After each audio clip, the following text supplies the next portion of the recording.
Vietnam.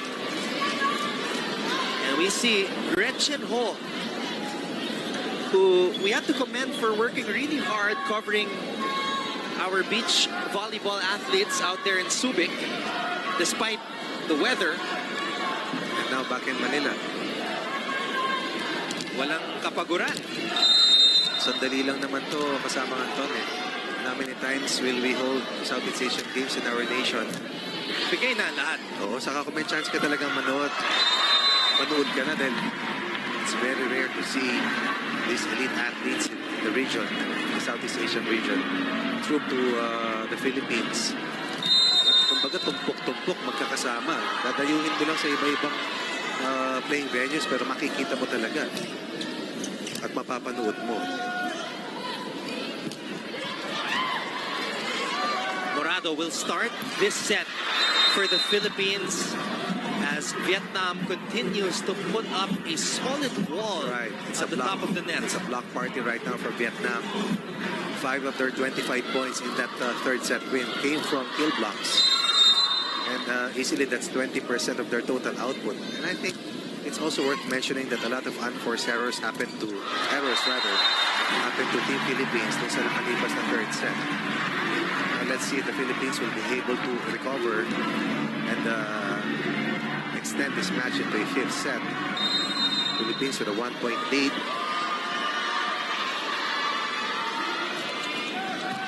Sinigurado ni Alyssa. Running attack from Bui. Morado to Molina. These are names that we mentioned a lot in the first set win for the Philippines. Molina, Gonzaga, Maron, Maraño, even of course Alyssa Valdez. While Tatarado and Don Macandila combined to man the floor defense for the Philippines. D4. Valdez receives it from the back. Drop ball by Molina does not work, but at least we made D4 work. Back set. Gonzaga with the kill. The offensive rhythm is back for the Philippines. Very important for the Philippines to sustain its flow. More than that, to be better with their net defense and to be more solid in terms of overall floor defense as well. Gonzaga has proven that she really deserves her spot in the national team time and again. 4-point lead for the Philippines forces Vietnam to call an early timeout. Vietnam. Now, prior to this ace by Alyssa Valdez, dumive itong si T4 at hindi na nakatalon sa block. Ito na yung sinasabi natin na posibleng fatigue against T4.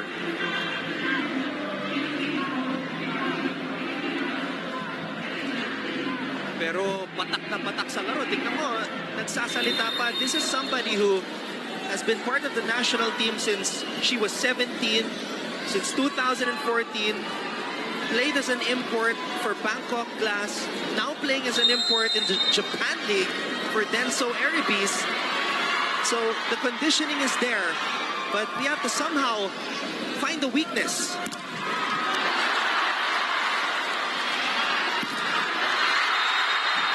And Molina will score off the block. Offense better than Vietnam's defense. And Alyssa Valdez also up to the task. Earlier, she attacked T4, scoring off a service ace. And then, in the next sequence, T4 will hit against Alyssa, who kept that ball in play. 5-point lead for Team Philippines. Excellent drop shot coming from T4. Maski pagod, Nakakadiskarte. Pero ang laking bagay ng decoy play na yun sa gitna. Delayed one of the two blockers against T4 and enabled T4 to identify the opening, the donut in the defense of the Philippines. still a genius despite the fatigue. Oh, no doubt. Baron has come alive here in the fourth set to the delight of the crowd inside the Field Sports Arena. And this is where we need the crowd the most. Laking tulong talaga niyan. Bubuhayin ka niyan. Unforced errors, service errors will not help the Philippines cause at all. One set lead belonged to the Philippines with a 25-21 win in the first set. But they have lost the last 2 sets and now are behind. Are still rather ahead by 4. But in the fourth set, make that 5 at 8-3. First technical timeout, Gonzaga. At the first They push the Philippines, so a 5-point lead. 8-3 in favor of the Philippines. Ngayong December 5, Thursday sa Philippines 20. National volleyball team. And we're looking to sustain that momentum we built Number 15 out for 18, Lu here in the fourth Wei. set. Something that we were not able to do in the second set after being able to post an early 4-point cushion. Jovelyn Gonzaga, the only other player aside from Valdez who has scored in double digits in this match. From the side of the Philippines, that is. Good save coming from Valdez. And the energy is just infectious here in this set. The Philippines is proving that they can come back. Once again, to T4 attacking Eliza. Eliza keeping that ball up. And in transition, a cross-court winner for the Philippines. 6-point lead for the blue shirts. T4 again goes down the line this time. Tatlo yung sumabay sa kanya. She makes it look so easy. Body pointing cross-court, hitting that shot, going the opposite way.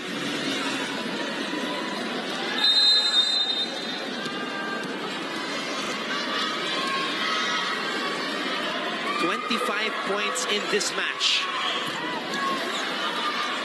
Morado, quick attack for Maddie Madayag. And Maddie Madayag has stayed on after playing well in the previous set. No signs of jitters. Just responded to the call of Coach Shaq in terms of presence down the middle or in the middle. Speaking going to the middle, Vietnam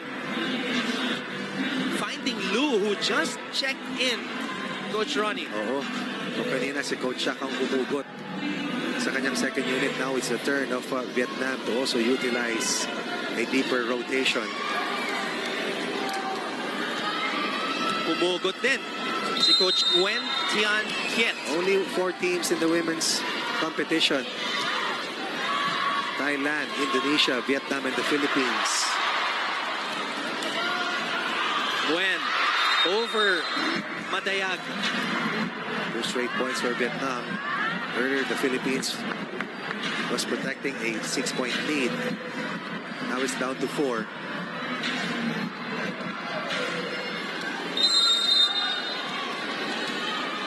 Lu Thi Hue just coming in this particular set. Valdez. Eliza at the back row is still very good. Eliza in the front line is hard to defend. Gia Morado has changed the course of this set for the Philippines. Starting out the fourth set and helping out the offense of Team Philippines. 5-point lead for the Philippine team. Nguyen avoiding Morado and Baron. No long rally so far here in this set. Very quick exchange of points. Look at the angle taken against the double block.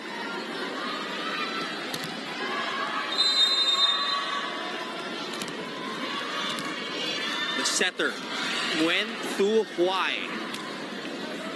Sinigurado.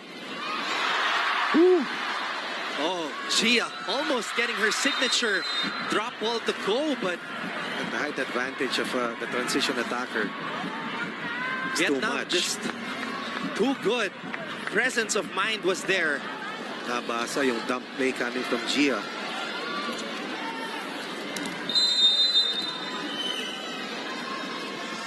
To 8.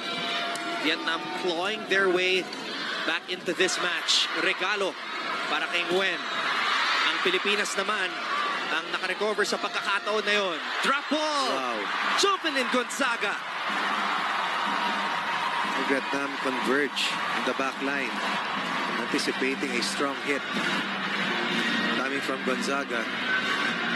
Ang bato ng Santa Teresa Jordan Guimaras. Good disguise. And Vietnam's libero was slow to react. 12-8. What about that save coming from Gia Morado? It's all got to come together. Down 6 earlier. Now the lead is at 3-14 Philippines as Vietnam continues to fight back.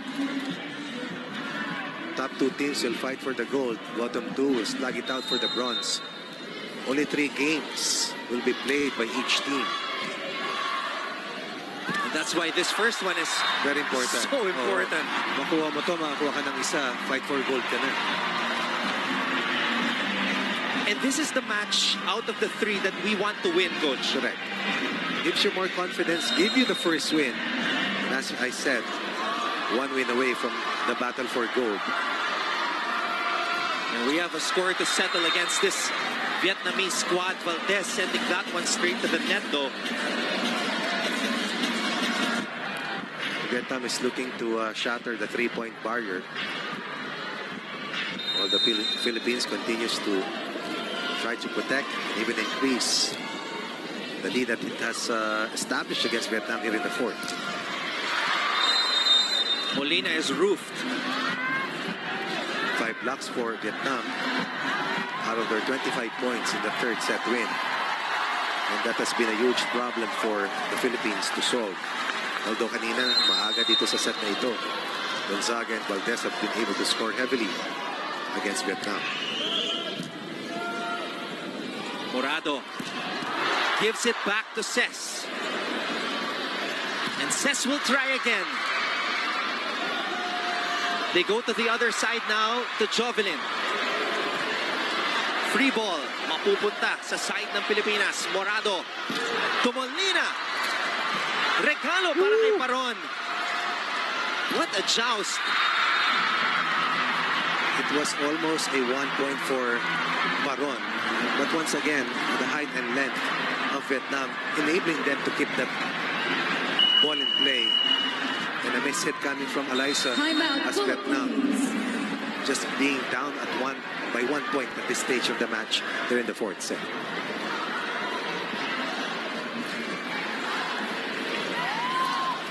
Now, this is the part of the match, Coach, where you cannot feel discouraged in any way.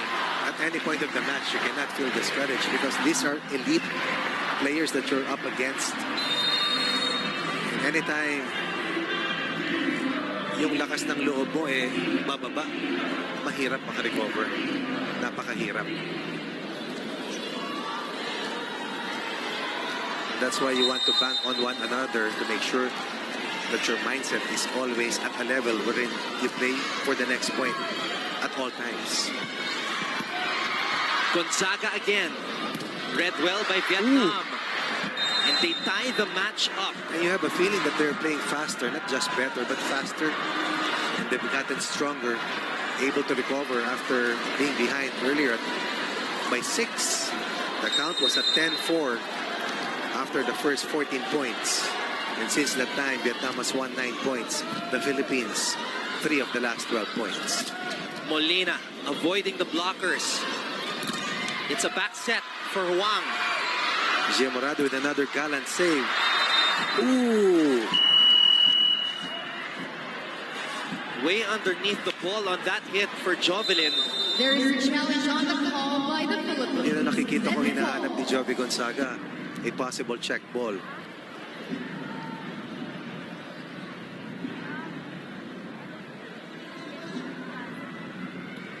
I have to say, though, for the side of Vietnam, Lu Thi Hue, who did not play in the first 3 sets, came in and made some solid contributions. That's true. And that kept them alive. No? Nung wala na makapuntos, even from the service line, pumuntos siya. Yung sandaling balik nila, malaking bagay dahil nabuhayan.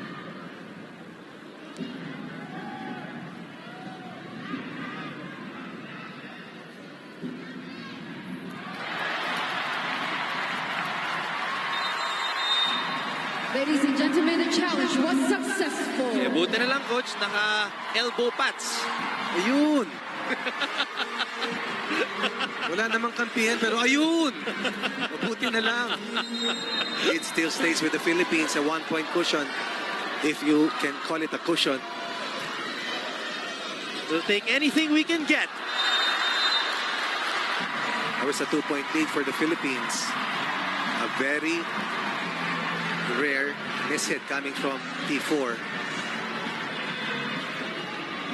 Went opposite of Madayag. Back to a 2-point lead for the Philippines. Down to 1 once again after that service error from Baron.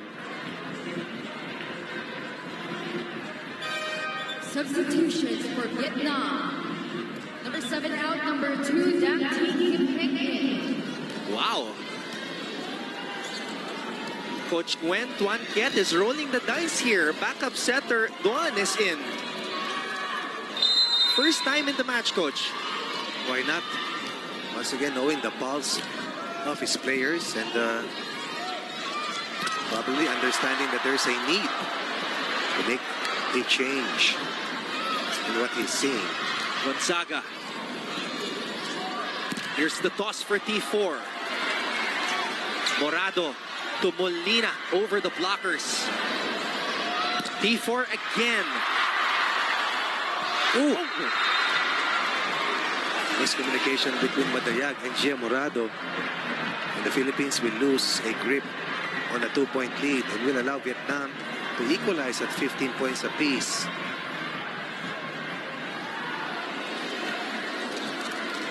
Nakapanghihinayang pero nangyari na. 15 all. Morado punches that one up in the air. A very good break for the Philippines. Making something out of nothing, dodging a bullet. Up by 1. Reaching the second technical timeout at 16:15. Ngayong Bill Sports Arena in Pasig. All-out support.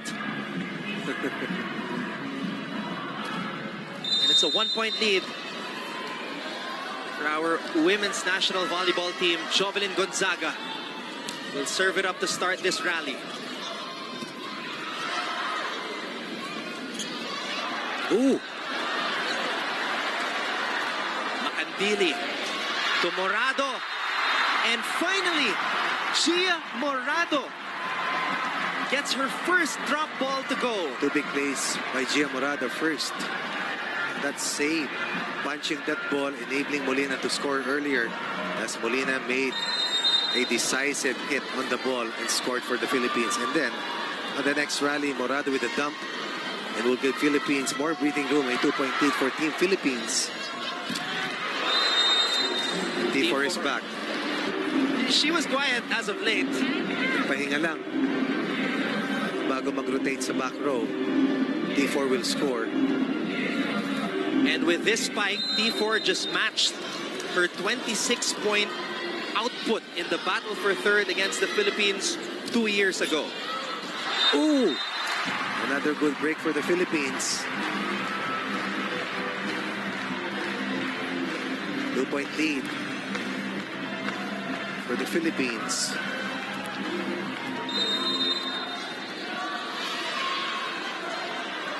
Ses Molina. Duan to Nguyen. And another kill block.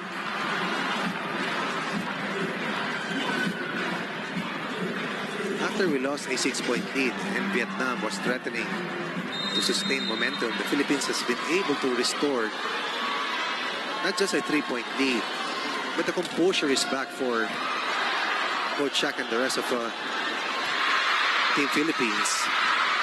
What a dive. Valdez manages to get it back to the Vietnamese side. But they also managed to get it back to our side. Valdez. T4 getting it in the air. Nguyen going down the line. Does it go out? Our first referee says yes, it went out. And now you question the wisdom of using a different playmaker in the very critical stage of the fourth set when Vietnam was trying to close the door on the Philippines. Good thing for the Philippines, and we will be up by 4. Timeout for Vietnam.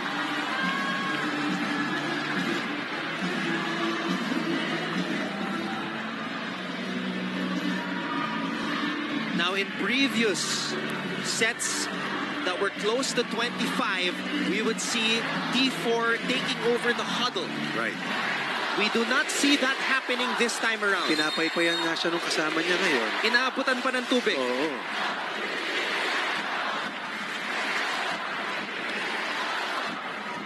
And with the heavy lifting she has been doing, More than heavy lifting.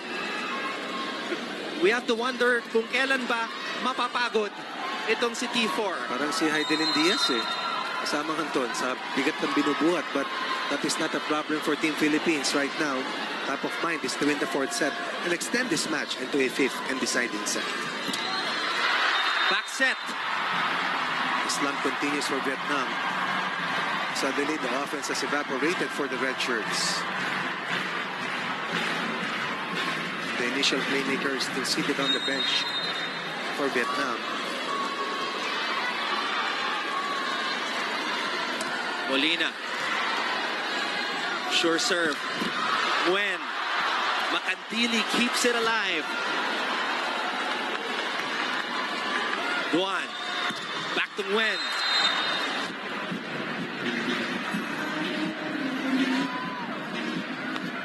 Finally, Vietnam will score. Lead still is at 4 for Team Philippines. The two critical plays that work so well for the Philippines. First, yung puntos ni Molina na pinalo na lang talaga para maitawid yung bola. And then that dump play coming from Gia Morado. Earlier, it was a 5-point lead for the Philippines. Vietnam chasing now a 4-point deficit.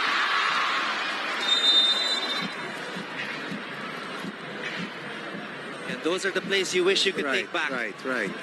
Losing her footing slip coming from Jovi Gonzaga.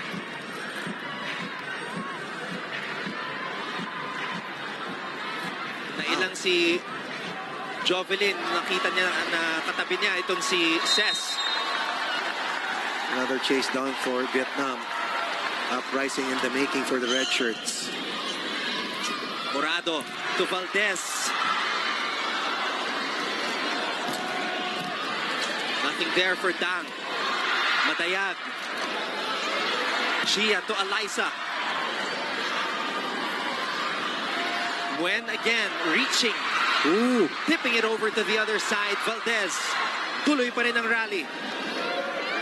Nguyen will try. It was only Maddie who jumped. Valdez. Check ball.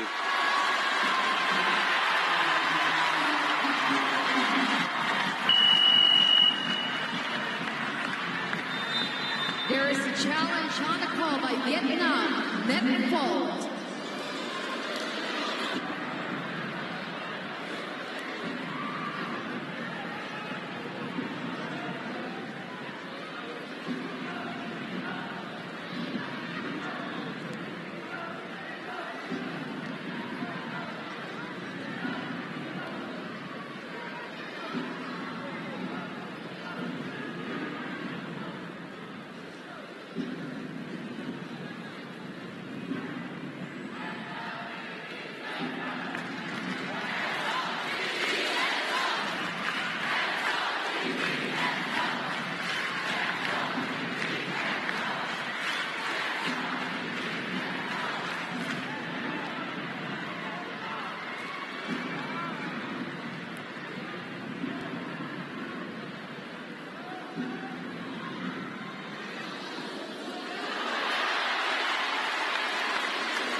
Ladies and gentlemen, the challenge was unsuccessful.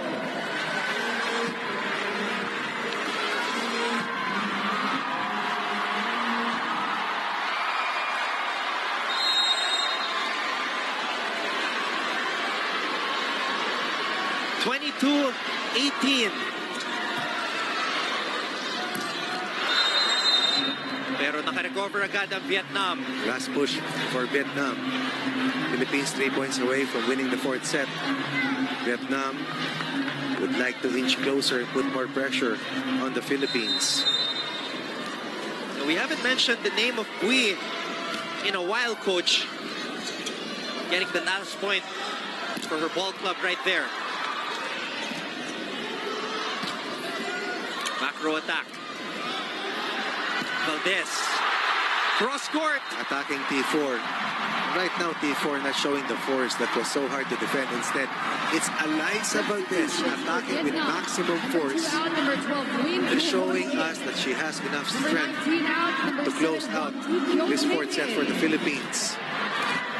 And right now, the Philippines riding the shoulders of Eliza Valdez and Gia Morado in turning this fourth set around. 4-point lead, looking for their first set point in this upcoming rally.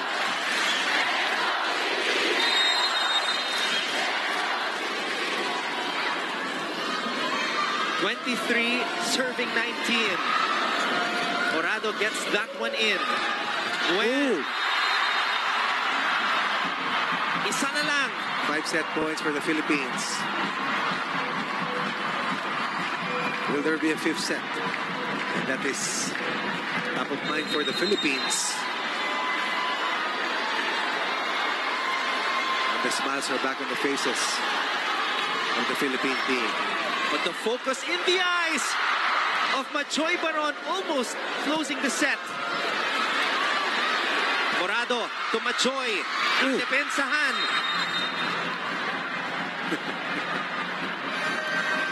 Substitution for Vietnam saving Vietnam. 1 set Number 11 point. out, Philippines number still in a 17, very good Chun position Ling. to seal the deal here in the fourth. And remember, this is only the second match in the women's competition. Earlier, Thailand beat Indonesia. A rematch of the gold medal match that went in favor of Thailand in the 2017 Southeast Asian Games. Morado to Valdez. The familiar combination play. That's the closeout point for the Philippines. Valdez coming alive, coming to the rescue. 25-20. As she has done so many times. Number 5. For whatever team she plays for. And right now, she is proudly wearing the colors of the Philippines.